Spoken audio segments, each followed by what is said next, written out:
Hi friends, welcome to warrior choice academy.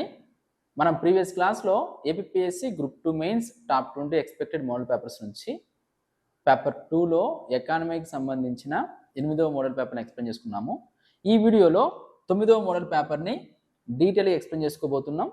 ఎవరైతే first time మన YouTube channel చూస్తున్నారో మన యూట్యూబ్ ఛానల్ సబ్స్క్రైబ్ చేసుకోండి. అదేవిధంగా మనం చెప్పుకుంటున్న ఎంసీక్యూస్ అనేవి మార్కెట్లో మనం రిలీజ్ చేసిన మోడల్ పేపర్స్లోనివి పేపర్ 1 మరియు పేపర్ 2. పేపర్ 1కి సంబంధించి ఇప్పటి వరకు 17 మోడల్ పేపర్లో ఉన్న ఏపీ హిస్టరీ పాలిటీ ఎంసీక్యూస్ని డీటెయిల్ ఎక్స్ప్లెయిన్ చేస్తూ మన యూట్యూబ్ ఛానల్లో వీడియోస్ అప్లోడ్ చేసుకున్నాము.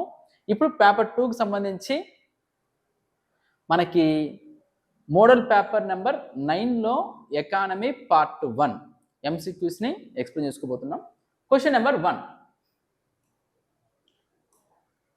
ఈ క్రింది అత్యధిక నిధులు కేటాయించిన పంచవర్ష ప్రణాళికలను జతపరచండి.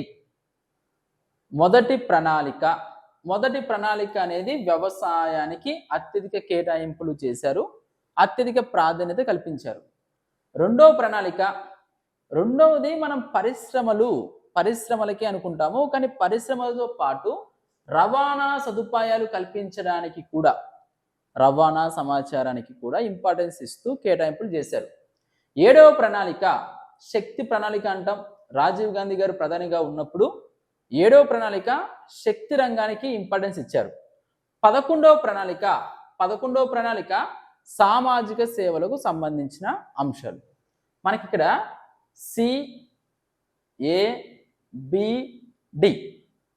CABD ఓకేనా, CADB option 3. Next question number 2, సామ్యవాద ఆర్థిక వ్యవస్థ ధ్యేయంగా ప్రారంభించబడిన పంచవర్ష ప్రణాళిక ఏది? చూడండి, సామ్యవాద ఆర్థిక వ్యవస్థ అన్న లక్ష్యంతో ప్రారంభించబడినది 2వ ప్రణాళిక. మనం 2వ ప్రణాళిక అంటే కేవలం పరిశ్రమలనే అనుకుంటాం. పరిశ్రమలతో పాటు ఒకవైపు రవాణా సమాచారానికి, మరొక వైపు సామ్యవాద తరహా సమాజాన్ని భారతదేశంలో విస్తృతంగా పొందుపరచడానికి 2వ ప్రణాళికలో ఇంపార్టెన్స్ ఇవ్వడం జరిగింది. క్వశ్చన్ నెంబర్ 3, మన దేశంలో స్థూల జాతీయోత్పత్తి కంటే, జీడిపి కంటే దేశ జనాభా వేగవంతంగా పెరిగితే తలసరి ఆదాయం ఏమవుతుంది? చూడండి, జీడిపి కంటే జనాభా ఎక్కువగా పెరిగింది అనుకోండి, తలసరి ఆదాయం ఏమవుతుంది? తగ్గిపోతుంది. తలసరి ఆదాయం అంటే ఏంటి? జాతీయ ఆదాయం బై జనాభా ఎక్కువగా పెరిగిపోతుంటే ఆటోమేటిక్గా తలసరి ఆదాయం తగ్గిపోతుంది. మూడో దానికి ఆన్సర్ 2. క్వశ్చన్ నెంబర్ 4, ఈ కింది అంశాలను పరిగణించండి.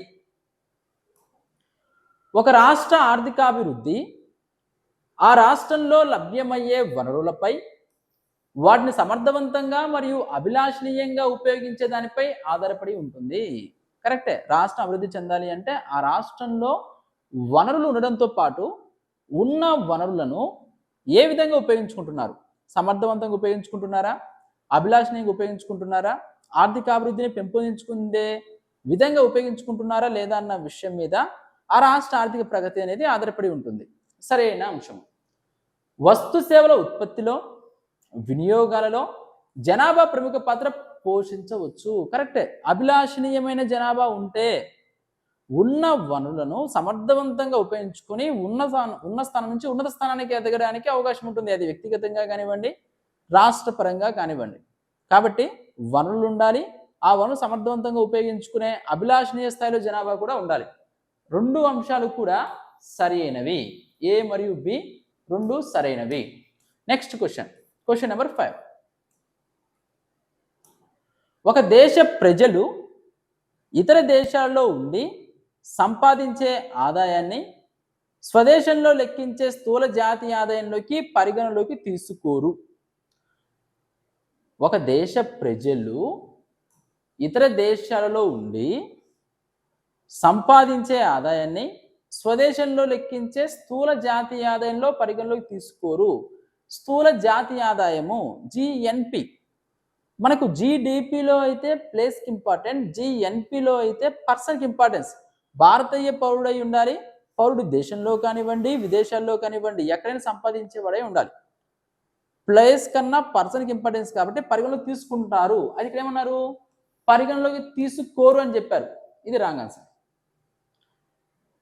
ఒక దేశ జాతీయ ఆదాయం విలువలను అప్పటి ద్రవ్యోల్బణంతో సర్దుబాటు చేస్తే వాస్తవిక జాతీయ ఆదాయం తెలుస్తుంది. కరెక్టే.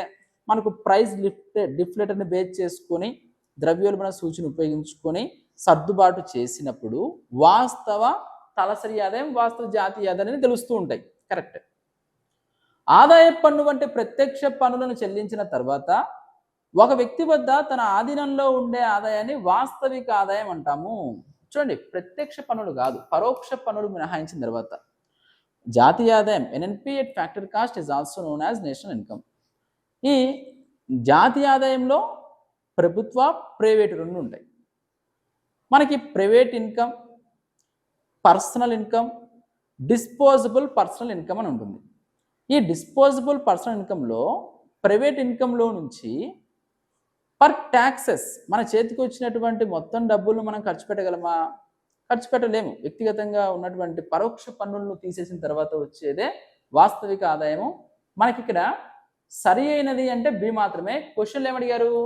సరి కానిది అడిగారు కాబట్టి ఏ మరియు సి సరి కావు. ఏ మరియు సి, ఆప్షన్ 3. Question number 6. నీతి ఆయోగ్ విధి కానిది ఏంటి? నీతి ఆయోగ్ అనేది ఒక సలహా సంస్థ, సంప్రదింపుల సంస్థ, పథకాల అమలు పర్యవేక్షణ సంస్థ. కానీ నిధులు పంపిణీ చేసే అధికారము నీతి ఆయోగ్కి ఉందా? లేదు. నిధులు పంపిణీ చేసే అధికారం ప్రణాళిక సంఘానికి ఉంది, కానీ నిధులు కేటాయించే అధికారం, నిధులు పంపిణీ చేసే అధికారం నీతి ఆయోగ్కి లేదు. మనకి సరి కానిది, విధి కానిది ఆప్షన్ 3, ఆరో దానికి. Next question number 7. ప్రస్తుత నీతి ఆయోగ్లో వివిధ అభివృద్ధి కార్యక్రమాల రూపకల్పన ఏ విధంగా జరుగుతుంది? వివిధ అభివృద్ధి కార్యకలాపాల రూపకల్పన వికేంద్రీకృత ప్రణాళిక రూపంలో జరుగుతుంది. అంటే కేంద్రీకృత స్థాయిలో కాకుండా డీసెంట్రలైజేషన్ చేసి అందరికీ అన్ని వనరులను అందుబాటులో ఉండే విధంగా సమ్మిళిత వృద్ధి లక్ష్య సాధనలో భాగంగా కేటాయింపులు జరుగుతున్నాయి. ఆప్షన్ 2. Next question. ఈ కింది స్టేట్మెంట్స్లో సరైనది ఏది? 1991 జూలై 1, 3 తేదీలలో 2 సార్లుగా మన దేశ కరెన్సీ మారకపు విలువను అధికారికంగా 20% మూల్యహీనీకరణ చేశారు. డివాల్యుయేషన్, రూపాయి విలువ తగ్గించడము 3 సార్లు చేశారు. మనకి 48లో, 66లో, 91లో రూపాయి విలువ తగ్గించడం వల్ల మన ఎగుమతులు పెరుగుతాయి, ఇతర దేశం నుంచి వచ్చే దిగుమతులు తగ్గుతాయి. బ్యాలెన్స్ ఆఫ్ ట్రేడ్ గురించి, బ్యాలెన్స్ ఆఫ్ పేమెంట్ గురించి మనం మాట్లాడుకునేటప్పుడు ఈ అంశాల గురించి మనం చెప్పుకున్నాం.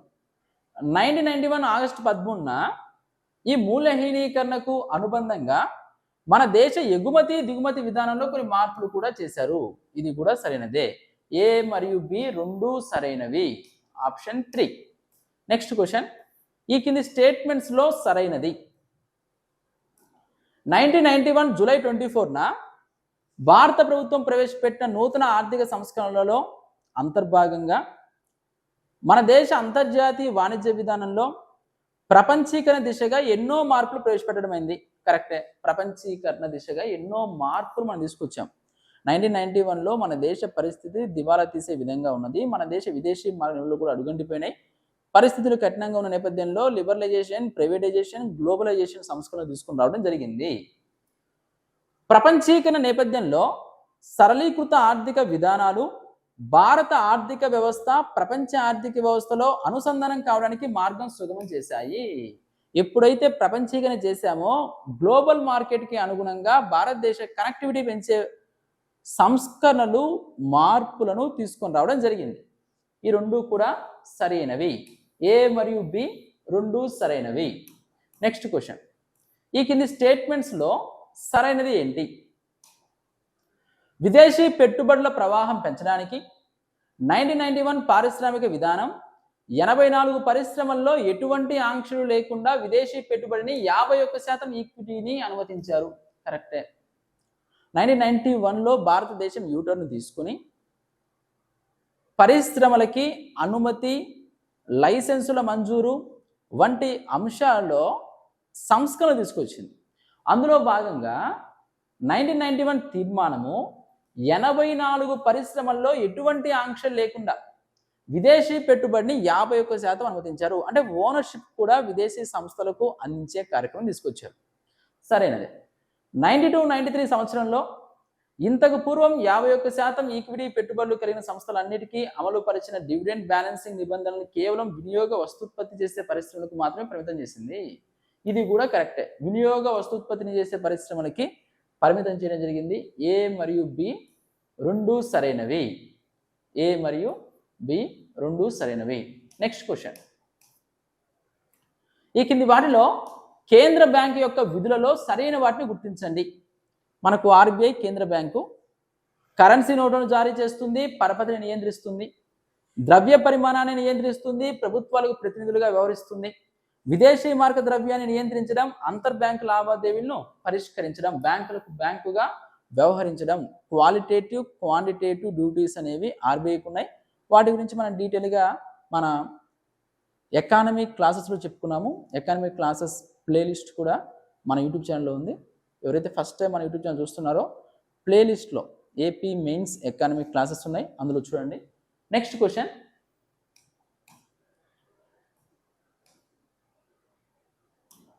ఈ కింది వాటిని అవి ఏర్పడిన సంవత్సరాల ఆధారంగా జతపరచండి. బ్యాంక్ ఆఫ్ ఫ్రాన్స్ 1800లో ఏర్పడింది. బ్యాంక్ ఆఫ్ నెదర్లాండ్ 1814లో ఏర్పడింది. Bank of Japan 1882. Bank of Russia 1860. Bank of France వచ్చేసి 1800 సంవత్సరంలో, బ్యాంక్ ఆఫ్ నెదర్లాండ్ 1814లో, బ్యాంక్ ఆఫ్ జపాన్ 1882లో, బ్యాంక్ ఆఫ్ రష్యా 1860లో ఏర్పడింది. Next question. ఈ కింది వాటిలో ద్రవ్య విధానానికి సంబంధించి సరైన వాటిని గుర్తించండి. చూడండి, మానిటరీ పాలసీ ద్రవ్య విధానము ఆర్బీఐకి సంబంధించింది, కోశ విధానము ప్రభుత్వానికి సంబంధించింది. ఇందులో మనం చూసుకుంటే ధరల స్థాయి నియంత్రణ, వ్యాపార చక్రాల నియంత్రణ, సంపూర్ణ ఉద్యోగిత సాధించడం, ఆర్థిక అభివృద్ధికి తోడ్పడటం, మారక ద్రవ్య రేట్లలో స్థిరత్వం నెలకొల్పడం ద్వారా చెల్లింపుల శేష సమతుల్యం సాధించడము. అన్నిటికన్నా ముఖ్యంగా ద్రవ్య విధానం కానివ్వండి, కోశ విధానం కానివ్వండి, ద్రవ్య విధానం ధరల స్థాయిని మరింత పెరగకుండా నియంత్రించడము, ఉత్పత్తి ఉపాధి అవకాశాలు పెంపొందించడము, అసమానతలు లేకుండా చూడడము, సంపూర్ణ ఉద్యోగిత సాధించడం, అల్టిమేట్గా దాన్ని బేస్ చేసుకుని ఆర్థిక వృద్ధిని సాధించే చర్యలు తీసుకోవడంలో ఆర్బీఐ తీసుకొచ్చే సంస్కరణలే ద్రవ్య విధానం. ఇవన్నీ కూడా సరైనవి. Option 4. Next question. Reserve bank పరపతి అనుమతి పథకంను ఏ సంవత్సరంలో ప్రవేశపెట్టింది? పరపతి అనుమతి పథకం క్రెడిట్ ఆథరైజేషన్ స్కీమ్ 1965లో ప్రవేశపెట్టింది. 1965. Next question. భారత ఆర్థిక వ్యవస్థ పనితీరును అధ్యయనం చేయడానికి ఏర్పాటు చేయబడ్డ కమిటీ ఏది? భారత ఆర్థిక వ్యవస్థ పనితీరు అధ్యయనం చేయడం కోసం హిల్టన్ యంగ్ కమిటీని ఏర్పాటు చేశారు మొదట్లో. Hilton young committee. Option 3. Next question. భారతదేశ కోశ విధాన లక్ష్యాలలో సరైనవి ఏవి? మనం ఇప్పుడు చెప్పుకున్నాం, ఇందాక చెప్పుకున్నది ద్రవ్య విధానం. ద్రవ్య విధానానికి సంబంధించిన సంస్కరణ తీసుకొచ్చేది ఆర్బీఐ. కోశ విధానం ప్రభుత్వానికి సంబంధించింది. ప్రభుత్వం కూడా బడ్జెట్ కోశ విధానానికి ఎగ్జాంపుల్ చెప్పుకోవచ్చు మనం. అంటే ఉత్పత్తి సాధించాలి, ఉద్యోగిత సాధించాలి, ధరల స్థాయి నియంత్రించాలి, ఆర్థిక వృద్ధిని పెంపొందించాలి. ఇవన్నీ కూడా కోశ విధానంలో భాగంగా వస్తాయి. చూడండి, వినియోగాన్ని నియంత్రించి పొదుపు పెట్టుబడి రేట్లను పెంచి మూలధన సంచయం కల్పించడం కరెక్టే. పొదుపు పెట్టుబడి ఎంతగా పెరిగితే అంతగా పెట్టుబడి పెట్టేవారికి అవకాశాలు, తక్కువ వడ్డీ రేట్లకు రుణాలు కల్పించడం ద్వారా, వాళ్ళు పెట్టుబడి పెట్టడం ద్వారా, పరిశ్రమలు ఇలాంటివన్నీ పెట్టడం ద్వారా ఎక్కువ మందికి ఉపాధి అవకాశాలు కల్పించబడతాయి. ఈ ఆర్థిక వ్యవస్థలో ఇవన్నీ కూడా జరిగినప్పుడే వృద్ధి సాధ్యమవుతుంది. ఆర్థిక, సాంఘిక లేదా సంక్షేమ అవసరాలకు అనుగుణంగా కేటాయింపులు చేసి పెట్టుబడి పెట్టడం, ద్రవ్యోల్బణ ప్రభావం తగ్గించి ధరలను, ఉద్యోగిత స్థాయిని స్థిరీకరించడం, ఇవన్నీ కూడా కోశ విధాన లక్ష్యాలు. 18వ దానికి 4. Next question. ద్రవ్య విధానం కంటే కోశ విధానమే చాలా శక్తివంతమైనది అని ఎవరు చెప్పారు? కీన్స్ గారు, జేఎం కీన్స్ గారు ఏం చెప్తారు? ద్రవ్య విధానం కంటే కోశ విధానమే శక్తివంతమైనది. కోశ విధానం ప్రభుత్వం చేతుల్లో ఉంటుంది. బడ్జెట్లో వివిధ రాయితీలు, పథకాలు, ప్రోత్సాహకాలు, వ్యయాలు ఇవన్నీ చేయడం ద్వారా ఆర్థిక వ్యవస్థ మీద ఎక్కువగా ప్రభావం చూపించడానికి ఆస్కారం ఉంటుంది అని చెప్పిన వ్యక్తి జేఎం కీన్స్. నెక్స్ట్ క్వశ్చన్, అమ్మకం పన్ను స్థానంలో అదనపు ఎక్సైజ్ డ్యూటీ విధించాలని సిఫార్సు చేసిన కమిటీ. అమ్మకం పన్ను స్థానంలో అదనపు ఎక్సైజ్ డ్యూటీ కమలాపతి త్రిపాఠి గారి కమిటీ. ఆప్షన్ 1. నెక్స్ట్ క్వశ్చన్, ఏ పన్నుల సంస్కరణల కమిటీ ప్రత్యక్ష పరోక్ష పన్నుల నిర్మాణాన్ని అధ్యయనం చేసింది? ప్రత్యక్ష పరోక్ష పన్నుల నిర్మాణాన్ని అధ్యయనం చేసిన కమిటీ ఏంటి అంటే రాజా చెల్లయ్య కమిటీ. మనకు చాలా చాలా ఇంపార్టెంట్ కమిటీ పన్ను సంస్కరణల విషయంలో రాజా చెల్లయ్య. ఆప్షన్ 3. Next question 23. ఈ కింది వాటిలో దిగుమతి పుననింపు ఇంపోర్ట్ రిప్లెనిష్మెంట్ లైసెన్స్ విధానంలోని ముఖ్యాంశాలు సరైనవి ఏవి? ఎగుమతి సంస్థలకు ఇచ్చిన అన్ని అదనపు లైసెన్సులను తొలగించడం జరిగింది. కరెక్టే. ఎగుమతుల ఎఫ్ఓబి విలువలో రెపో రేటు ఏకరీతిలో 30% నిర్ణయించడం జరిగింది. రెపో పథకంతో పాటు పురోగమన లైసెన్సింగ్ విధానం కూడా అమల్లో ఉంది. ఇవన్నీ కూడా మనకి సరైన సమాధానాలు. ఆప్షన్ 4. నెక్స్ట్ క్వశ్చన్, స్వదేశీ డిమాండ్, విదేశీ డిమాండ్, వ్యాకోచత్వాల పరిమాణాలు కలిసి ఒకటి కంటే ఎక్కువగా ఉండే నేపథ్యంలోనే మూల్యహీనీకరణ చెల్లింపుల శేషం మీద ధనాత్మక ప్రభావం ఉంటుంది. చూడండి, అక్కడ మిస్ అయింది టైపింగ్ మిస్టేక్ ద్వారా. స్వదేశీ డిమాండ్, విదేశీ డిమాండ్, వ్యాకోచత్వాల పరిమాణాలు కలిసి ఒకటి కంటే ఎక్కువగా ఉండే నేపథ్యంలోనే మూల్యహీనీకరణ చెల్లింపుల శేషంపై ధనాత్మక ప్రభావం చూపుతుంది అని ఏ శాస్త్రవేత్తలు అంటే మార్షల్ లెర్నర్ శాస్త్రవేత్తలు చెప్పారు. ఏంటి దీని అర్థం అంటే మూల్యహీనీకరణ చేశాము, డివాల్యుయేషన్ చేసినప్పుడు మన ఎగుమతులు పెరుగుతాయి, దిగుమతులు తగ్గుతాయి, కరెంట్ అకౌంట్ లోటు తగ్గుతుంది. ఇది సాధారణంగా అదర్ థింగ్స్ రిమైన్ కాన్స్టెంట్, పరిస్థితులన్నీ సవ్యంగా ఉన్నప్పుడు మంచిగానే జరుగుతుంది. అయితే అదే సందర్భంలో స్వదేశీ డిమాండ్, విదేశీ డిమాండ్ వ్యాకోచత్వాల పరిణామాలు కలిసి ఒకటి కంటే ఎక్కువగా ఉంటే అర్థం ఏంటి? మనము చేసినప్పుడు ఇతర దేశాలు వాళ్ళ కరెన్సీని తగ్గించేసినంత పరిమాణంలో మన డిమాండ్ అందుబాటులో లేకపోయినా దానివల్ల ఉపయోగం లేదు అని అర్థం. ఓకేనా? ఇది మనకు మార్షల్ లెర్నర్ శాస్త్రవేత్తలు. 24(1). నెక్స్ట్ క్వశ్చన్, ప్రత్యేక ఆర్థిక మండలాల చట్టం ఎప్పటి నుండి అమల్లోకి వచ్చింది? చూడండి, ప్రత్యేక ఆర్థిక మండలాలు అంటే సెజ్లు. ఈ స్పెషల్ ఎకనామిక్ జోన్స్ యాక్ట్ 2005లో తీసుకొచ్చారు. ఈ స్పెషల్ ఎకనామిక్ జోన్స్ యాక్ట్ 2006 ఫిబ్రవరి 10 నుంచి అమల్లోకి వచ్చింది. నెక్స్ట్ క్వశ్చన్,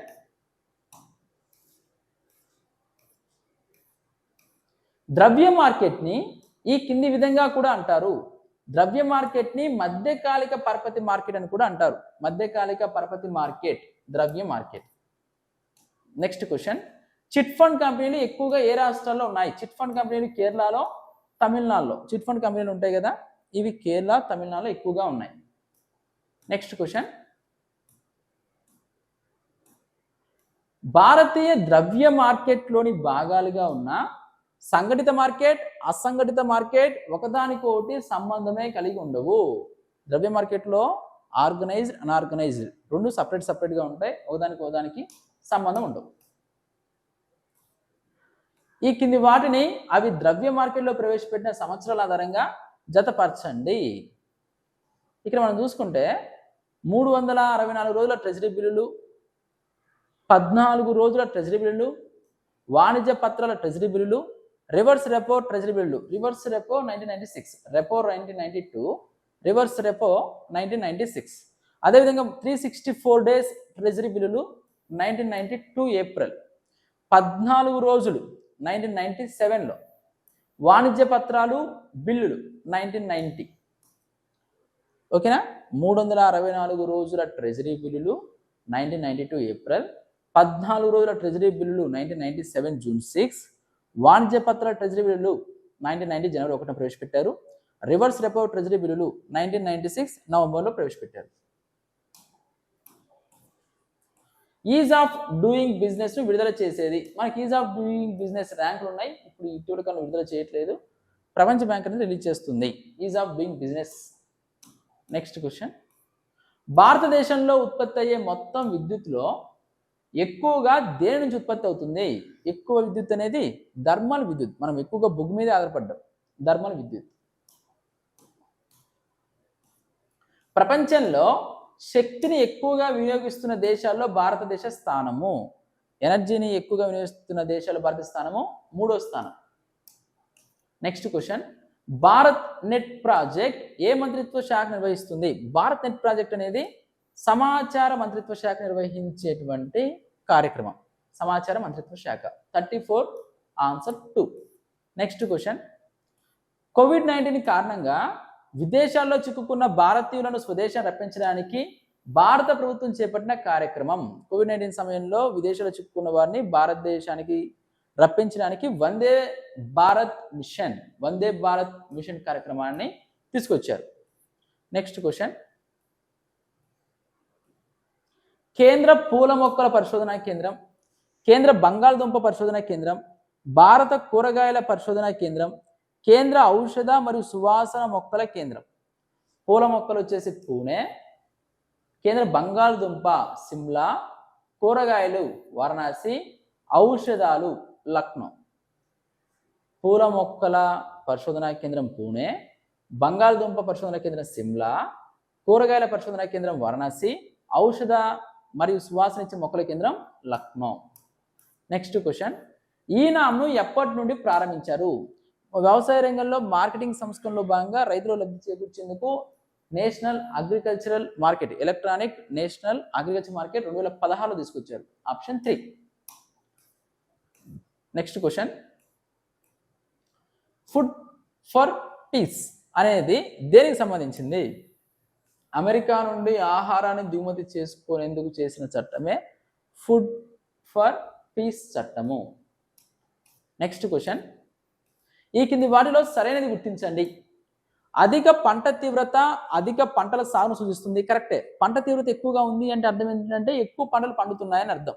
మనకు 1.24 1.12 అని చూపిస్తూ ఉంటారు, అంటే అన్ని పంటలు పండుతున్నాయని అర్థము. ఎక్కువ పంట తీవ్రత ఉంది అంటే ఎక్కువ పంటలు అందుబాటులో ఉన్నాయని, ఎక్కువ పంటలు పండుతున్నాయని అర్థం.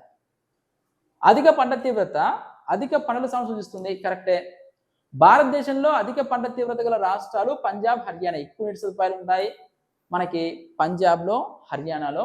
ఆప్షన్ 3 రెండు కూడా సరైన అంశాలు. నెక్స్ట్ క్వశ్చన్, సాంద్ర వ్యవసాయ జిల్లాల కార్యక్రమం,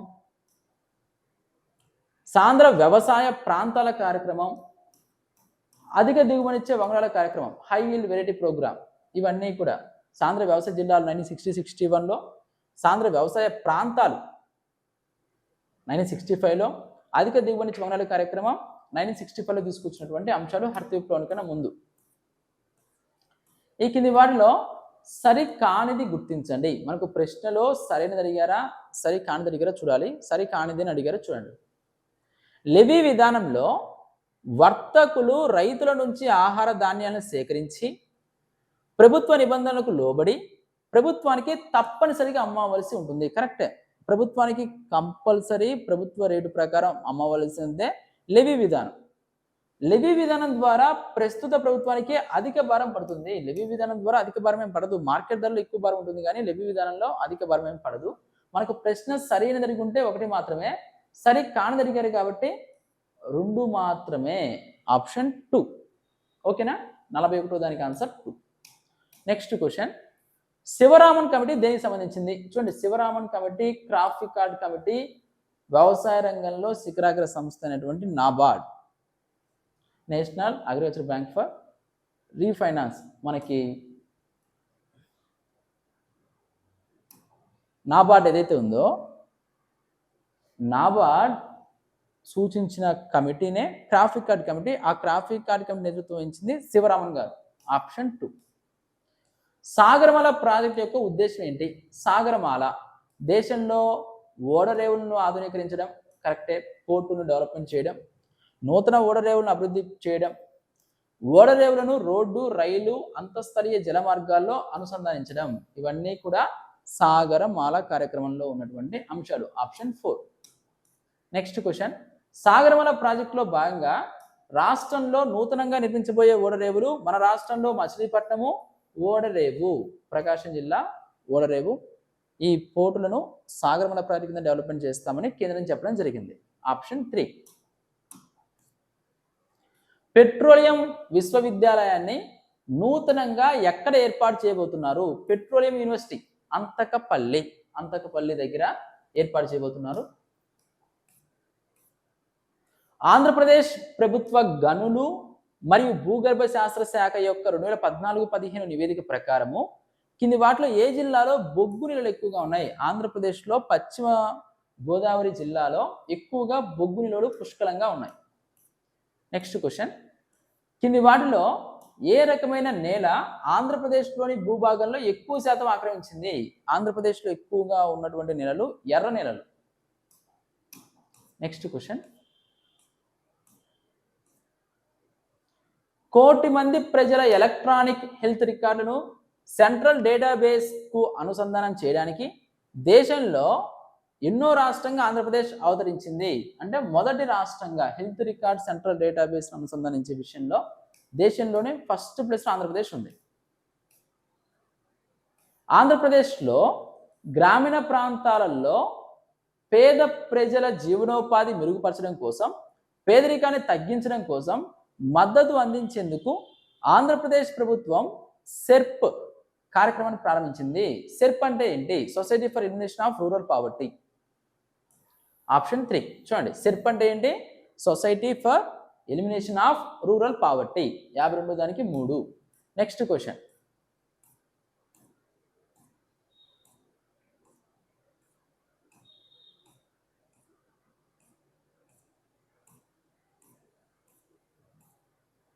ఇప్పుడు ఇట్లా గ్యాప్ ఉన్నటువంటి క్వశ్చన్లన్నీ కూడా కరెంట్ ఎకానమీ, మన బడ్జెట్ సర్వేని బేస్ చేసుకుని అప్డేట్ అయినటువంటి ప్రశ్నలు వస్తాయి. అప్పుడు మనం పార్ట్ 2లో కరెంట్ ఎకానమీలోని అంశాలను డీటెయిల్ ఎక్స్ప్లెయిన్ చేసుకుంటాం.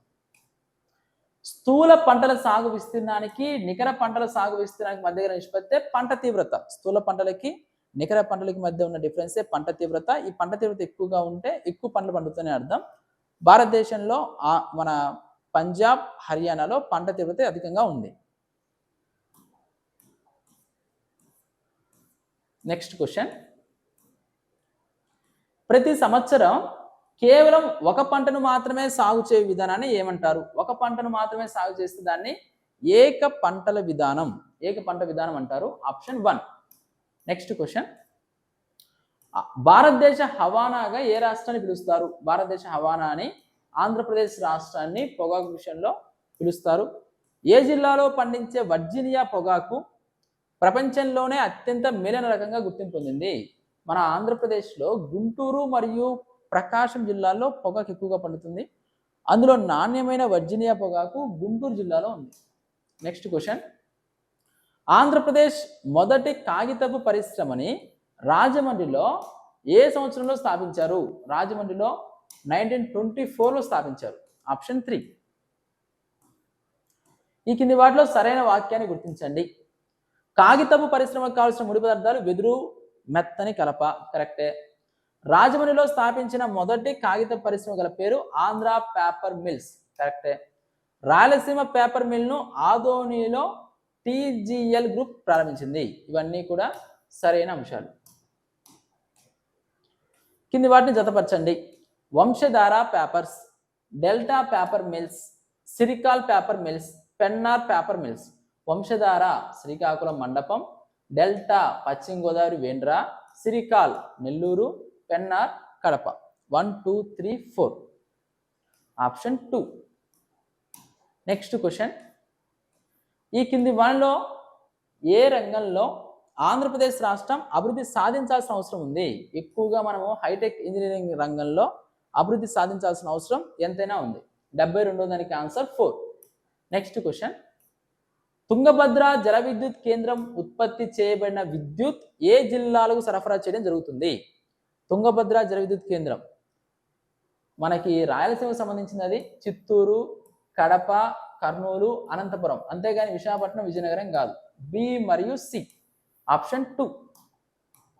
నెక్స్ట్ క్వశ్చన్, ఎగువ సీలేరు జల విద్యుత్ కేంద్రం యొక్క ఉత్పాదక సామర్థ్యం ఎంత? ఎగువ సీలేరు ఏదైతే ఉందో, ఎగువ సీలేరు జల విద్యుత్ సామర్థ్యం 240 మెగావాట్లు, ఆప్షన్ 3. నెక్స్ట్ క్వశ్చన్, జల విద్యుత్ కేంద్రాలు అవి ఉన్న జిల్లాలకు సంబంధించి జతపరచండి. Chettipeta mini hydro project, Donkarayi canal power house, Penna Ahobilam, Srisailam జల విద్యుత్ కేంద్రం. మనకి శ్రీశైలం జల విద్యుత్ కేంద్రం కర్నూలు, పెన్నా అహోబిలం అనంతపురం, డొంకరాయి వచ్చేసి తూర్పుగోదావరి, చెట్టిపేట పశ్చిమ గోదావరి. Okay, BCDA, option 3. ఇవి మనకు 75 ప్రశ్నల్లో ఉన్న పార్ట్ 1 అంశము. ఎవరైతే ఫస్ట్ టైం మన యూట్యూబ్ ఛానల్ చూస్తున్నారో మన యూట్యూబ్ ఛానల్ సబ్స్క్రైబ్ చేసుకోండి. అదేవిధంగా మనం చెప్పుకుంటున్న MCQs మార్కెట్ రిలీజ్ చేసిన మోడల్ పేపర్స్లోనివి పేపర్ 1 మరియు పేపర్ 2. ఈ 2 బుక్స్ హైదరాబాద్లో మరియు ఆంధ్రప్రదేశ్లోని అన్ని ప్రముఖ బుక్ స్టాల్స్ అందుబాటులో ఉన్నాయి. వీటితో పాటు మనకి current polity, current economy, current ఎస్ఎన్టీకి అమిగోస్ మ్యాగజైన్స్, మనకి PIB ఇన్ఫర్మేషన్తో కూడిన current science and technology magazines Urvi publications నుంచి, మోడల్ పేపర్స్ మన ఉదయ్స్ పబ్లికేషన్స్ నుంచి అందుబాటులో ఉన్నాయి. ఎవరైనా గ్రామీణ ప్రాంతంలో ఉన్న నిరుద్యోగ మిత్రులకి బుక్స్ కావాలంటే మీ డీటెయిల్ అడ్రస్ 9100140284 ఈ నెంబర్కి మీరు వాట్సాప్లో మీ అడ్రస్ పంపిస్తే మీ ఇంటి వద్దకే ఈ బుక్స్ పంపించడం జరుగుతుంది. Thank you very much.